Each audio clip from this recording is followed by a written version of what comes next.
and we have been having a Kmpdu with doctors from Kiambu who have been on a 55 days strike, or a 58-day strike today. And we have come here sympathizing extremely with the residents of Kiambu. We don't know to whom did they do wrong, or to whom have they not worshipped in the right way, to the point that their former governor has been arraigned in court because of the public fund that otherwise should be helping them. And even the current leadership is not in any way safe because the EACC is raiding it strongly. At the same time, when billions of shillings have been allocated to the county, we are worried that that is happening, and the cornerstone of health services in the county have been out of work for 58 days without any concerns from the county. The doctors have been on strike because they have not been promoted despite the return to work agreement last year that was adopted in court. That their medical insurance is not working, and therefore most doctors in Kiambu County are not able to afford the services that themselves are offering. The statutory deductions are done in the payslips, including the banks, but they're not remitted.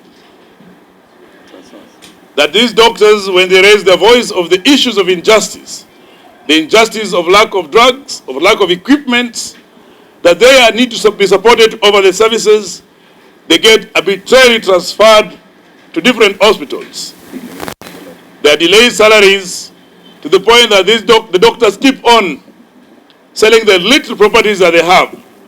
They have been unable to pay to fuel cars to go to work. The rents, we have landlords knocking every day. So these are the mere injustices that has made the doctors say enough is enough, and there's no way they will go back to work if these issues are not resolved. The shortage, they can't even go and leave. The court last week pronounced itself on the issues of Kiambu, and the court has protected this strike. The judge, in his wisdom, said that negotiation will go on while the doctors are on strike. The principal judge declared last week that there's nothing tying his hand now to declare that the county managements are in contempt, because all the issues we are demanding were court order.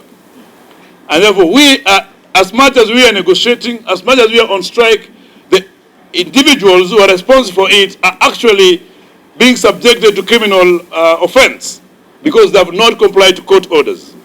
Therefore the union is demonstrating and saying, we will not proceed to go back to work unless these issues are resolved. We will not in any way go back to work if we don't see goodwill that is demonstrated by goodwill, not by word of mouth by politicians. And that's why this strike will continue. We have also expressed our concern in the matter of the murder case of a patient in Kenyatta National Hospital. And we are saying it is not only unique to Kenyatta. There are many level 5 and level 6 hospitals across the country where patients are left in devastating situations. Patients are left frustrated in the wards, where we know that in level 5 and level 6 hospitals we have critical patients that need nursing care, that need doctor's attention all the time. And when wards are left to run without the healthcare workers, it means that we are losing patients that otherwise will be saved by drugs. We are losing patients that otherwise will be done for procedures. We are losing patients out of neglect of the hospitals not employing healthcare workers. So the case in Kenyatta National Hospital is because of the shortage of doctors, because of the shortage of nurses. That's why a criminal will walk freely in the ward and do those particular and commit such criminalities, because there's no nurse, there's no doctor, there's no person to identify and see this particular criminal. Why? Because they've not been employed. So as long as we have shortages in level 6 hospitals, there are many cases, there are many patients, there are many people who actually dying in otherwise death that will be protected. We want to say that there's need for surveillance, there's need for security in hospitals, level 5, level 6. But there'll never be any security if we continue having shortages. This happens in level 5 hospitals, this happens in level 6 hospitals, and therefore the government, in all its way, both the county government and the national government, must ensure that we employ healthcare workers, that these healthcare workers that are employed and the patients in those hospitals are safe. And safety means that we should not have an award that has only critical patients without healthcare workers in it. We have also declared today that we have a demonstration scheduled for this week on Thursday in Kiambu County to dramatize the injustice of the county, to illustrate the need for county to act now. And we are calling the residents of Kiambu County that we are not doing this for doctors. We are doing this for you. Because if you go to a hospital and there are no doctors, it means that you will be frustrated. We have also declared today, that all the 150 interns in Kiambu County have to be withdrawn by the ministry. We've read the Minister of Health, who I believe is very progressive.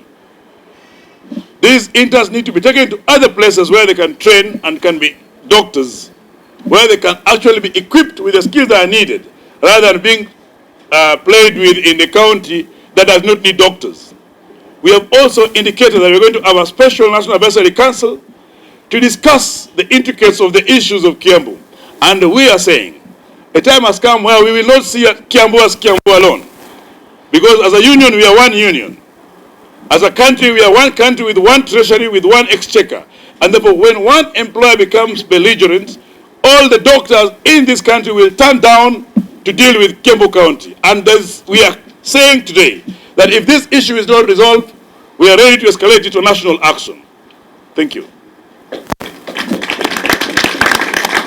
When the union inspirations through the workers brush around, there can be no power greater anywhere beneath the sun. Yet with force on earth is weaker than the faith of one. For the union makes us strong. Solidarity, solidarity forever. Solidarity forever. Solidarity forever, for the union makes us strong. Viva Kmpdu, viva! Viva! Long live union, long live! Long live! Thank you.